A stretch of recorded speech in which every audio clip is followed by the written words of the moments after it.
സാമൂഹ്യ സുരക്ഷാ ക്ഷേമ പെൻഷൻ ഗുണഭോക്താക്കൾക്ക് 2026 വർഷത്തിലെ ആദ്യ പെൻഷൻ വിതരണം ആരംഭിക്കുന്നു.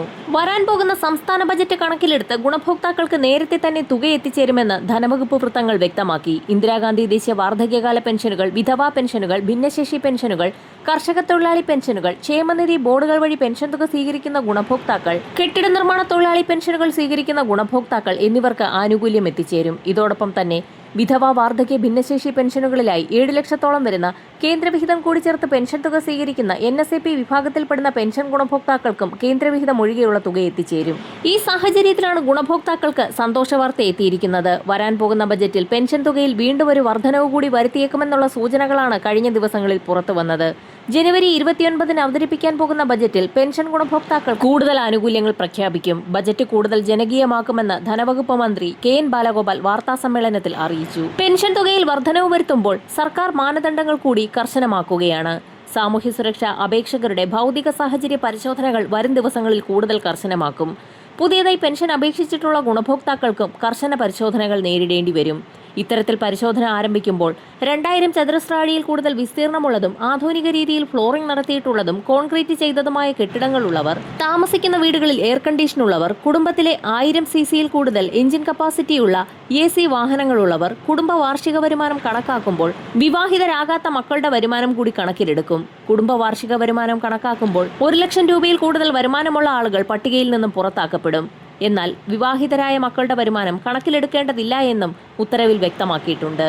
മറ്റേതെങ്കിലും പെൻഷൻ തുക കൈപ്പറ്റുന്നവർ, സർക്കാർ, കേന്ദ്ര സർക്കാർ ജീവനക്കാരുള്ളവർ എന്നീ വീടുകളിൽ ഉൾപ്പെട്ടിട്ടുള്ള ഗുണഭോക്താക്കളും പെൻഷൻ പട്ടികയിൽ നിന്നും പുറത്താക്കപ്പെടും. ഏറ്റവും അർഹതപ്പെട്ട ഗുണഭോക്താക്കളിലേക്ക് മാത്രം ആനുകൂല്യം എത്തിച്ചേരുന്ന രീതിയിലാണ് ജനുവരി മാസം മുതലുള്ള വിതരണങ്ങൾ ക്രമീകരിച്ചിരിക്കുന്നത്. അതുകൊണ്ട് തന്നെ വരുമാന സർട്ടിഫിക്കറ്റുകൾ വീണ്ടും സമർപ്പിക്കണമെന്ന് ചില പഞ്ചായത്തുകൾ ആവശ്യപ്പെട്ടിട്ടുണ്ട്. പെൻഷൻ അനുവദിക്കപ്പെട്ട തദ്ദേശ സ്വയംഭരണ സ്ഥാപനങ്ങളിൽ നിന്നും അറിയിപ്പുകൾ ലഭിച്ചിട്ടുള്ള ആളുകൾ മാത്രം ഇത്തരത്തിലുള്ള സർട്ടിഫിക്കറ്റുകൾ ജനുവരി 31 മുൻപായി സമർപ്പിക്കേണ്ടതാണ്. ഇതോടൊപ്പം തന്നെ വിധവ, അവിവാഹിത പെൻഷനുകൾ കൈപ്പറ്റുന്നവർ പുനർവിവാഹിതരല്ല അല്ലെങ്കിൽ വിവാഹിതരല്ല എന്ന് തെളിയിക്കുന്ന സാക്ഷ്യപത്രം വാങ്ങി സമർപ്പിക്കുന്നതിനും പുതിയ അറിയിപ്പുകൾ എത്തിയിട്ടുണ്ട്.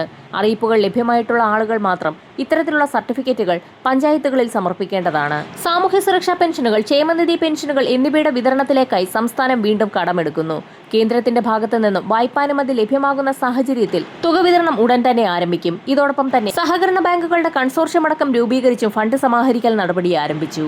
കെട്ടിട നിർമ്മാണ മേഖലകളിൽ കാലങ്ങളോളമായി മുടങ്ങിക്കിടക്കുന്ന കുടിശ്ശിക തുകയിൽ 3 ഗഡു തുകയാണ് ഇതുവരെ അനുവദിച്ചത്. ഇവർക്ക് 2 ഗഡു കൂടി അനുവദിച്ചേക്കുമെന്നും റിപ്പോർട്ടുകൾ സൂചിപ്പിക്കുന്നു. സംസ്ഥാനത്ത് പുതിയതായി പെൻഷൻ അപേക്ഷ വയ്ക്കുന്ന ഗുണഭോക്താക്കൾക്കും സംസ്ഥാന സർക്കാരിന്റെ ഭാഗത്തു നിന്നും പുതിയ അറിയിപ്പെത്തി.